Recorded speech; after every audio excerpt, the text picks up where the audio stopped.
Before we leave the topic of controlled vocabularies and thesauri, we need to go one step further to ontologies. Now, the meaning of ontology in information science is related to, but not quite the same as what's meant in the field of philosophy.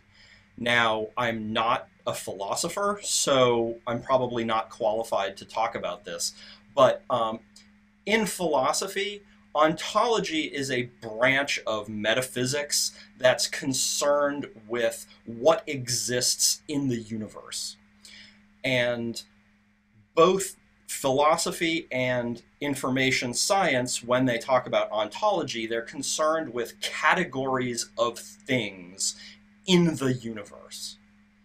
Now, often in information science and computer science as well, I should point out, ontology is a term that gets used extensively in computer science. The universe is not the entire universe. It is the narrow universe of a particular domain or field, right? The Library of Congress subject headings, for example, the universe is the entire scope of human knowledge, but the medical subject headings, the universe there is medicine and the health sciences, right? It's a big universe, but it's not the entire universe. So philosophy is generally concerned with the entire universe. Information science, when we talk about ontology, we're talking about a narrow universe, a domain, really. So ontology in information science and computer science goes beyond thesauri, right? Goes beyond controlled vocabularies. Remember, thesauri for natural languages include relationships between terms, between words. You have the relationship of synonym and the relationship of antonym.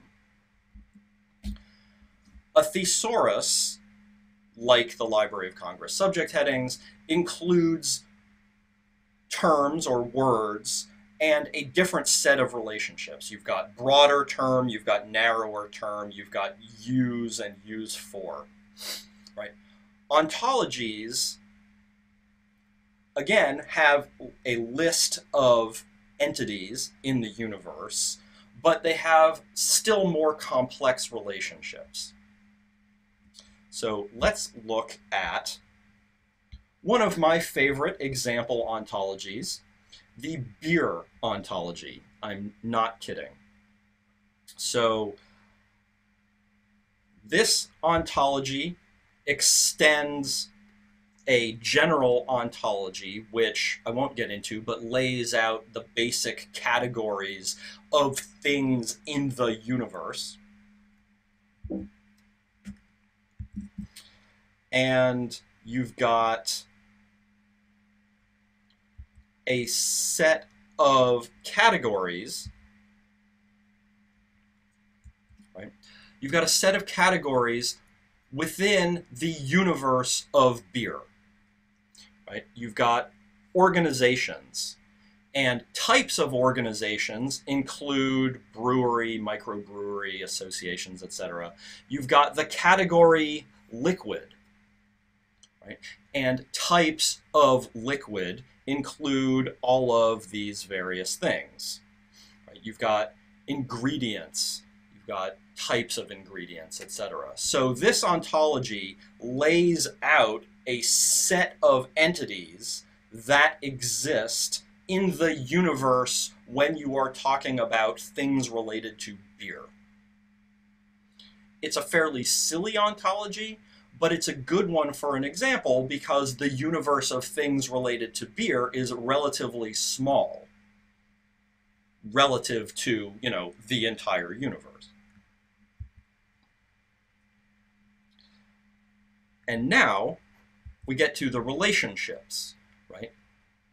Again, ontologies contain fairly complex relationships, right? In this case, we've got a relationship brews, right? A brewery, which is an entity, brews beer, which is another entity, right? We've got, you know, made from, right? Beer, an entity, is made from ingredients, and those ingredients are also entities. And so you have this relationship made from, where you have a bunch of ingredients that go into making the beer, right? So that's a much more complex relationship than synonym or antonym or broader term, narrower term. Right?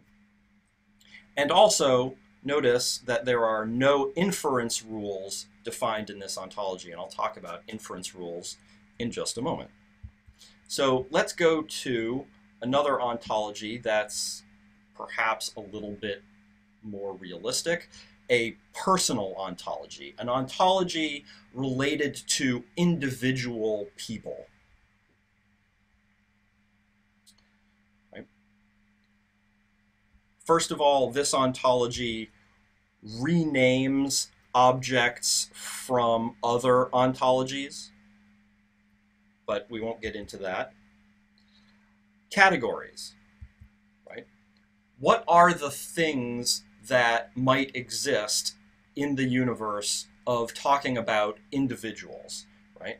A dress, an image, a photograph of you or me, right? Social groups, activities, etc. And obviously person, since person is the individual that we're talking about, right? So there are a bunch of entities that exist in the universe of talking about individual people, and a bunch of relationships between those entities, right? A bunch of different addresses, which are relationships between an address and a string of characters that represents or encodes your address, right? Engages in here, right? An agent, an individual, engages in an activity, right? A person is an entity, an activity is an entity, and engages in is the relationship between them, right? Sibling and spouse is a relationship between two people, right? People may be related to each other in any variety of relationships, and we've named a couple of them, and this type of relationship is sibling, this type of relationship is spouse, etc. We'll ignore constants for the moment. Inferences. Right? The ontology about people allows you to make inferences, right? Child and parent are inverse relations. Yes, they are, right? If a person is a child of this other person, then this other person is the parent of the first person that we were talking about, right? These are inverse relationships, right? You can infer that one relationship implies another relationship, etc. Spouse is a symmetric relationship. Sibling is a symmetric relationship. Person A is the sibling of person B, therefore person B is the sibling of person A, right? Vice versa. Now,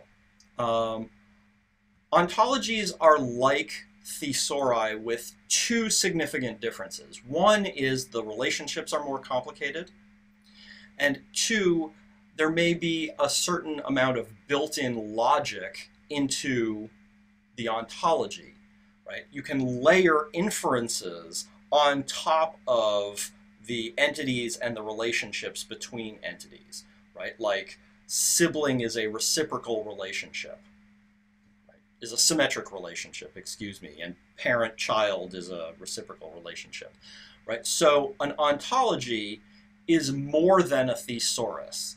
It's not just entities and relationships, it's entities, relationships, and inferences about the world that you can draw from those entities and relationships. So one of the things that's particularly useful about ontologies is that you can use them to develop computer algorithms, right? If you can have inferences, then you can start to develop the logic and actions in software to accompany those inferences. Now, we won't come back to ontologies for a while, but I just had to talk about it here because they are the logical next step after thesauri. So keep that in the back of your mind, and we'll come back to ontologies later.